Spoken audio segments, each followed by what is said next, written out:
Hey guys, Scott with G Reviews here to review the 2020 Limited Crewmax Tundra TRD Offroad. Got a 5.7 liter V8.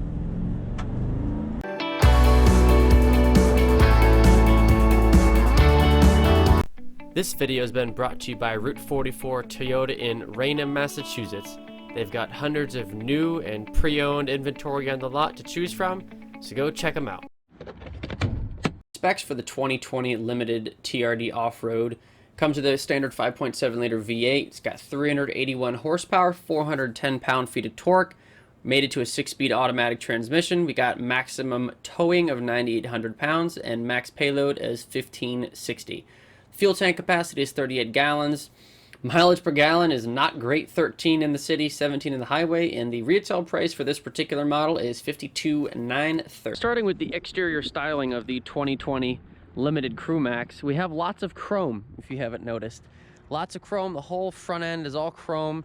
The bumpers are chrome, the mirrors are chrome, the back bumper will be chrome as well. On the front of the vehicle, on all of the upper trim models of the Tundra are going to be standard LED high beams and low beams, which again is new for Tundra. Usually they have the incandescent bulbs or the halogen bulbs. They are moving to LED, all LED. Even the fog lights are finally LED. Thank you, Toyota. On this particular one, we do have hood vent here. Is it real? No, but it does look good, which I like. Moving around the side, we have Michelin P275/65 R18s. And with the TRD Offroad package, we do have some upgraded dampers. This is the 5.7 liter, the venerable 5.7 liter V8 on all Tundras now. They only come in that V8 model. Again, this is the Crewmax model. I mean, look how huge that back door is. I'll show you that in a moment. Just remember, with the Crewmax, you can only get up to a 5.5-foot bed. So just kind of bear that in mind if you really want something that you can put a lot of stuff in the back. So moving around the back, we do have the different power ports here for towing. Okay, so this does have the tow package, that's why you get that. And you get a Class 5 receiver hitch. You have parking sensors on both the back and the front, and we do have that TRD Offroad sticker. All right, let's start with the interior tour on the door panel. Door panel, we have this soft touch leather-like material. This is hard plastic. Door handle's plastic as well. Wish that might be metal or something like that. Where you put your arm, it is soft, not the softest, but again, it is a grippy, soft place you can put your arm. Moving on to the seats, they are electronically adjustable. And actually, that's something interesting that I just noticed. That little piece of cloth moves with the chair, so you don't scratch up your center console with the seat belt. That's actually kind of an interesting little tidbit there.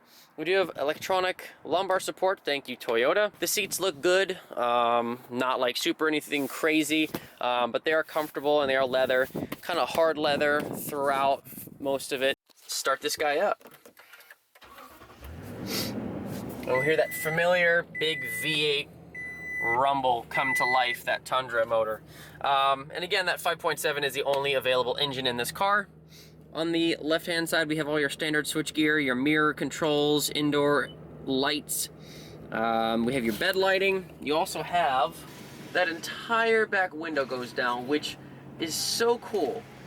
You can really have a seriously open-air experience. Moved on to the steering wheel. Steering wheel hasn't changed since last year. Just a big beefy steering wheel. We've got blind spot monitoring systems. They've got blind spot monitoring. You have your phone controls, etc. Move on to the gauge cluster. That has changed a little bit.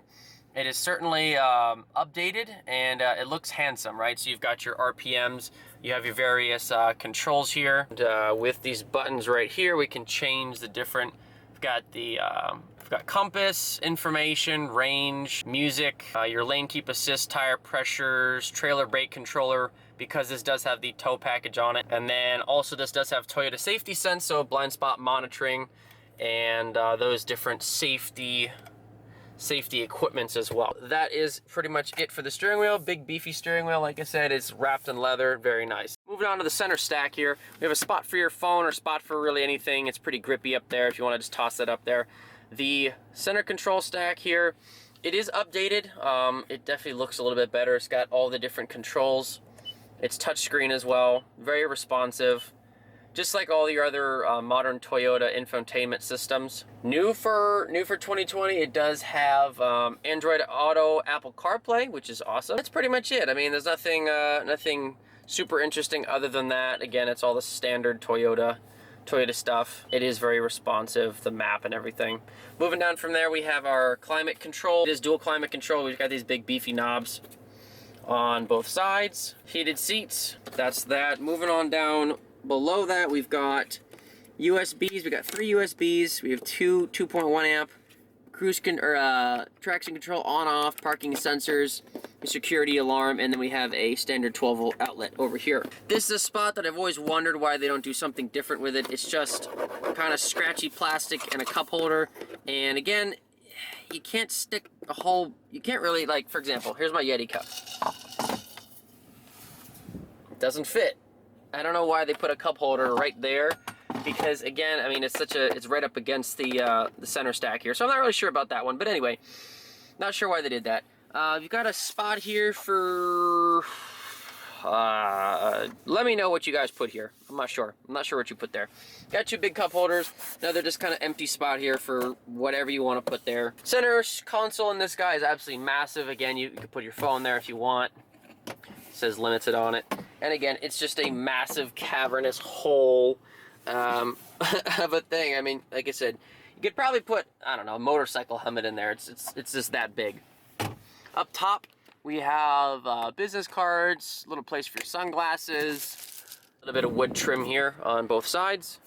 That's pretty nice. Let's go ahead and hop in the back seat. One thing I would mention is how wide this rear door opens. I mean, this thing opens pretty much straight, which is really nice for loading large items in the back seat. There's all this plastic stuff here. But again, there's tons of space back here. If you want to pick this up, you can do that. And it's not exactly flat. I mean, you've got this big bump here, and I think that's probably the fuel tank under here. I just wish they would have just this big flat, just give you some more space, right? And they have these big old chunky mounts for the rear seats. Whereas like a Ford, they're mounted, the seats are actually mounted on the back rather than the floor. Again, I'm not sure how good long-term that is, but anyway, this one does have an upgraded JBL sound system. The subwoofer is back there, just so you are aware of where that is. It is quite a big jump up there without the running board. Anyway, I'm in the back seat. From my knee to my fingertip, half my arm, it's just a cavernous place back here. Very, very big space. Got your dome lights. Not much else. You have one lonely power port here. You could have a million USBs. You know, a lot more stuff, but anyway, that's what it has. You got these little tiny air vents.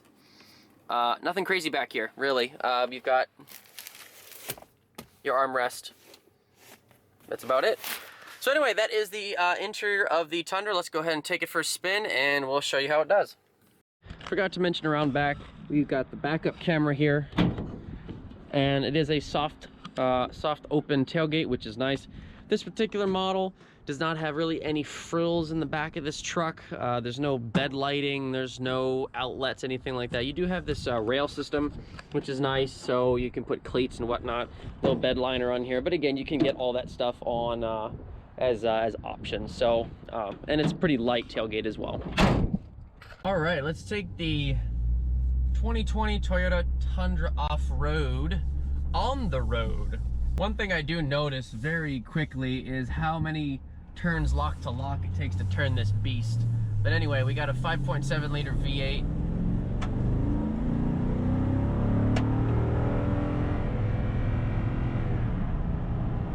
Gets up to speed very quickly. I'll just put it that way. Another thing that's immediately apparent is how high up you sit. You sit up, like I said, very high, and again, it is a very large truck. On center feel is quite good. There's no play in the steering. My dad has a 2000 Ford Excursion, and you can do about this much and it doesn't do anything. It doesn't really do much at all. But again, this is a brand new vehicle, so I totally understand that. 6-speed automatic transmission that comes standard with these Tundras. No complaints with that at all. It works, right? Why change it if it works? That's I think that's the motto here, right? Hopefully they'll come out with a new interior. There's nothing wrong with it. It's just there's nothing that stands out about it. I'll just say that. I mean, with the Rams, what is it, like a 20-inch screen now? This little 7-inch screen in the Tundra feels a little bit outdated.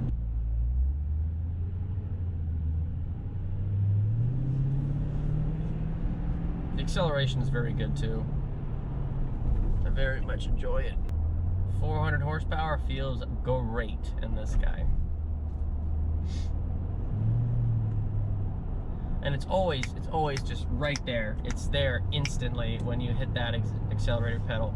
Whereas some of the competition is smaller engines and turbocharging. This guy's just a big old V8. And this shifter is massive. I mean, I don't know if you can get an idea of how large this shifter is. It's freaking huge. It's gonna be huge. Visibility in general is very good. Got these, I mean, I don't know, cow-sized mirrors. They're just absolutely huge mirrors. Steering is kind of lighter than I'd like it to be. I'm not feeling a whole lot through the steering wheel, and I think it's just a little bit, it takes too many turns lock to turn this guy. If you need to really make a quick adjustment, it doesn't do great at that. I'll just say that. But so guys, as our day comes to a close with this Tundra, the big takeaways are it's a great car, great reliability, massive engine, awesome acceleration for something this big. Towing is awesome, over 10,000 pounds of towing. Only real cons, like I said, are the fuel economy and the interior. I mean, it certainly leaves a little bit to be desired, but overall, again, a very comfortable place to be. I really don't have very many complaints about the truck at all. Again, thanks very much to the guys over at Route 44 Toyota for allowing me to hop in this guy and review it. If you guys have any questions, for the salespeople, go ahead and go over to route44toyota.com in Raynham, Massachusetts. If you have any questions about the truck for me, please leave them in the comments in the comments below. Please hit that like button and subscribe to the channel for more great reviews, good guys, good reviews, G reviews. Thanks very much for watching, guys. Take care. Bye-bye.